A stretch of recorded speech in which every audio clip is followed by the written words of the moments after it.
মুখত অসমীয়াৰ হেঁপাহৰ ৰঙালী বিহু আৰু ৰাজ্যৰ প্ৰান্তে প্ৰান্তে এনেধৰণে দেখিবলৈ পোৱা গৈছে ৰঙালী বিহুক আদৰাৰ ব্যাপক প্ৰস্তুতি ক'ব লাগিব ঠায়ে ঠায়ে এনেধৰণে যি বিহুৰ আখৰা অনুষ্ঠান আয়োজন কৰা পৰিলক্ষিত হৈছে য'ত অংশ লৈছে যথেষ্টখিনি শিক্ষাৰ্থীয়ে আৰু ক'ব লাগিব যিহেতু অসমীয়াৰ বাপতি সাহোন ৰঙালী বিহু এতিয়া পদূলি মুখত আৰু তাকে লৈ এতিয়া এক উখল মাখল পৰিৱেশৰ সূচনা হৈছে আৰু আমি স্থানীয় লোক আছে আমি তেওঁলোকৰ সৈতে কথা পাতিৰ আগমুহূৰ্তত আমি এই অনুষ্ঠানৰ মাজলৈ যাবলৈ চেষ্টা কৰিছোঁ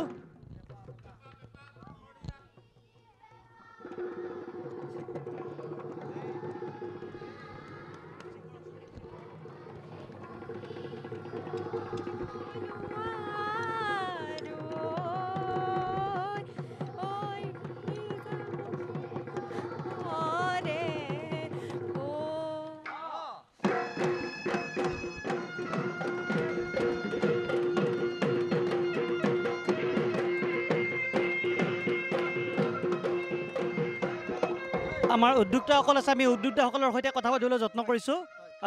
কেনেধৰণে এই প্ৰশিক্ষণ কেন্দ্ৰটো আগবঢ়াই লৈ গৈছে আপোনালোকে হয় আমি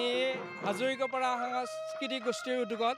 আমি এই কৰ্মশালাটো 6 দিনীয়াকৈ অনুষ্ঠিত কৰিছোঁ আজি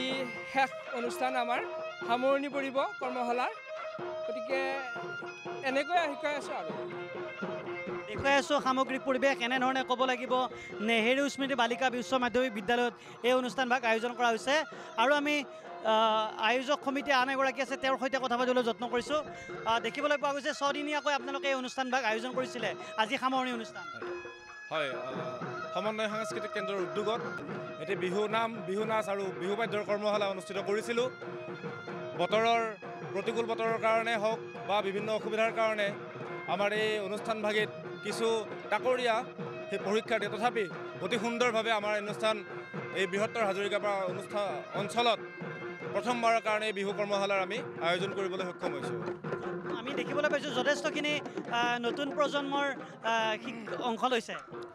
মই বিশেষকৈ অভিভাৱকসকলক বৰ ধন্যবাদ জনাব বিচাৰিছোঁ তেওঁলোকে নিজৰ কণ কণ মইনাসকলক উলিয়াই আনিছে বিহুৰ বিষয়ে যিখিনি প্ৰাথমিক জ্ঞান সেইখিনি দিবৰ কাৰণে আমি তেওঁলোকক ধন্যবাদ জনাইছোঁ আৰু এইদৰে যাতে সকলো মানুহে আমাৰ বিহু যিহেতু বাপতি সাহোন বিহু আমাৰ সংস্কৃতি এই বিহু ৰক্ষাৰ কাৰণে নিজৰ ল'ৰা ছোৱালীক বিহুৰ প্ৰতি আগ্ৰহী কৰি তোলক আৰু বিহুৰ কাৰণে যাতে আগবঢ়াই আনে তাৰ বাবে আমি অনুৰোধ জনাইছোঁ দেখুৱাই আছোঁ এনেধৰণে ক'ব লাগিব হাজৰিকাপাৰা অঞ্চলৰ এই বৃহত্তৰ সামাজিক অনুষ্ঠানটোৱে এই বিহুৰ প্ৰশিক্ষণ আয়োজন কৰাইছিল নিৰ্বাচনী ধামখুমীয়াৰ মাজতে এনেধৰণে অসমীয়াৰ বাপতি সাহোন ৰঙালী বিহুক আদৰাৰ ব্যাপক প্ৰস্তুতি কৰা পৰিলক্ষিত হৈছে কথা পাতিম উদ্যোক্তাসকল আছে যিহেতু নিৰ্বাচন সমাগত কিন্তু তাৰ মাজতে অসমীয়াৰ বাপতি সাহোন ৰঙালী বিহুৰ ব্যাপক প্ৰস্তুতি হয় আচলতে ৰঙালী বিহু আমাৰ সমাগত অনুজালি আপোনাক এই মুহূৰ্তত ধন্যবাদ জ্ঞাপন কৰিছোঁ